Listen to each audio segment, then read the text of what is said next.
Hola, buenas tardes. Hola, buenas tardes. Mira, la entrevista consiste en 4 preguntas, ¿de acuerdo?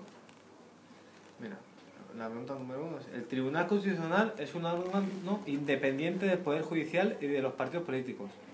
¿Cree usted que el modelo teórico se cumple o hay influencias externas o presiones? A ver, presiones lo desconozco. Influencias, a mi parecer, mi modo de ver, en algunas cuestiones de relevancia política sí.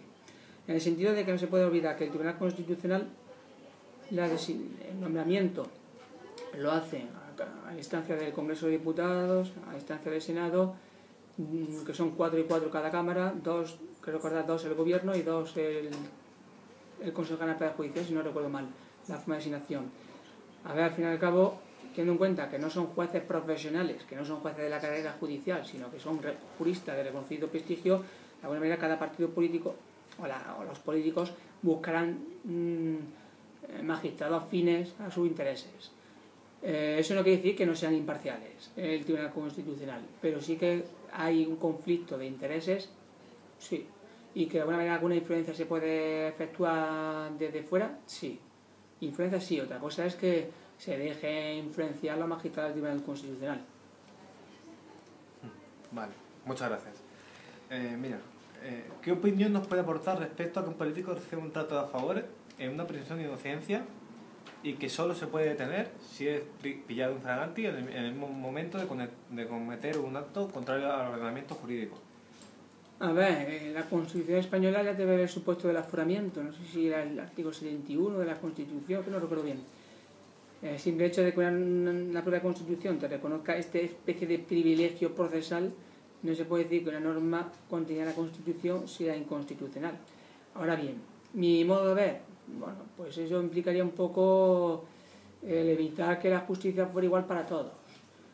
Sí que cuando se trata de un político, sí que la detención se efectúe de manera con mayor garantía, pues sí, evidentemente. Pero eso no le exime a que se conociese la Comisión de Derecho Directivo, se tienen hizo bastantes, que no se pueda practicar la detención, porque es que un juez no puede ni siquiera ordenar la detención.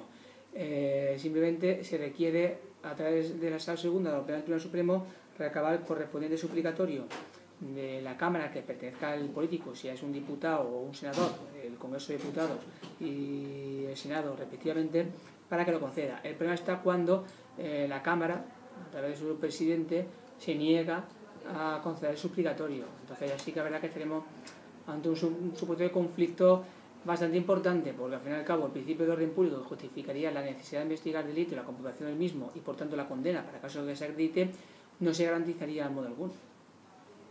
De acuerdo, muchas gracias por su aclaración. Mira, ¿usted cree que la propuesta federalista del PSOE, en la que se incluye un sistema para cuando hay un recurso de constitucionalidad, el Tribunal Constitucional tiene el deber de resolverlo en un plazo comprendido entre 3 y 6 meses, no como ahora que pueden tardar 4 o 5 años?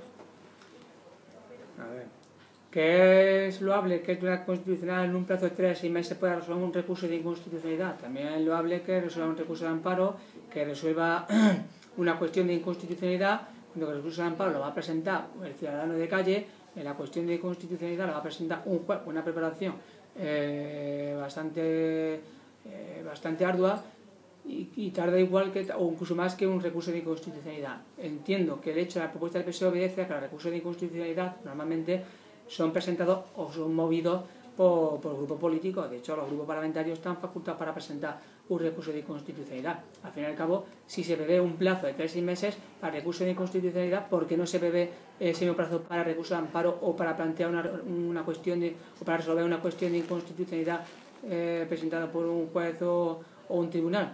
A ver, yo también entiendo que el Tribunal Constitucional es el único órgano que hay para toda España, que la litigiosidad de este país es bastante elevada, que se recurre mucho al Tribunal Constitucional y por muchas prisas que se quiera dar al Tribunal Constitucional, si quieren hacer resoluciones buenas, evidentemente no puede resolver en un plazo de tiempo tan breve. Muchas gracias por su matización. Mira, la última pregunta que tenemos. ¿Cree usted que la imposición de tasas para acceder a un proceso es inconstitucional? Vamos a ver. Las tasas son constitucionales. ¿Por qué? Porque lo dice el artículo 31 de la Constitución española, que viene a contemplar que todos los ciudadanos deberán contribuir al sostenimiento de los gastos públicos. Partiendo de ese criterio, el Tribunal Constitucional, que recordar, sentencia 20 de febrero de 2012, entre otras, viene de manifiesto que las tasas son constitucionales siempre que se respete de alguna manera la proporcionalidad entre la capacidad económica del contribuyente y el importe de la tasa que se haya sufragado. Sí que es verdad que es inconstitucional, y es lo que me lleva a mí en su día a plantear la cuestión de inconstitucionalidad de las tasas en el orden social, cuando se exige al ciudadano el pago de una tasa cuya cuantía excede en proporción a su capacidad económica, sin que ese ciudadano previamente haya recurrido a beneficios de asistencia pública gratuita, porque tampoco tiene la obligación, aunque no tenga suficientes recursos, no tiene la obligación de recurrir al beneficio de asistencia pública gratuita, porque es posible que un abogado de confianza asuma la dirección jurídica en el proceso y de ahí no tiene que pedir un abogado gratuito. Entonces entiendo que el simple hecho de que se exija ciertas cantidades sin tener en cuenta o cierto importe de tasas, sin tener en cuenta la capacidad económica del contribuyente, se infringe el principio de proporcionalidad, al igual que también el principio de capacidad económica, el principio de equidad, que deriva, son principios tributarios y que deriva del 131 de la Constitución española, y por tanto en ese sentido la ley de tasas, tal y como está actualmente regulada, en parte algunos de sus artículos perfectamente no cumple con la exigencia de la Constitución y por tanto sería inconstitucional. Pero las tasas con carácter general sí que son constitucionales, y así también lo ha avalado no solamente el Tribunal Constitucional, sino también el Tribunal Europeo de Derechos Humanos. Muchas gracias por su información, Mucho de nada. por su tiempo y por su paciencia. Amén. Bueno, pues suerte con el trabajo. Vale.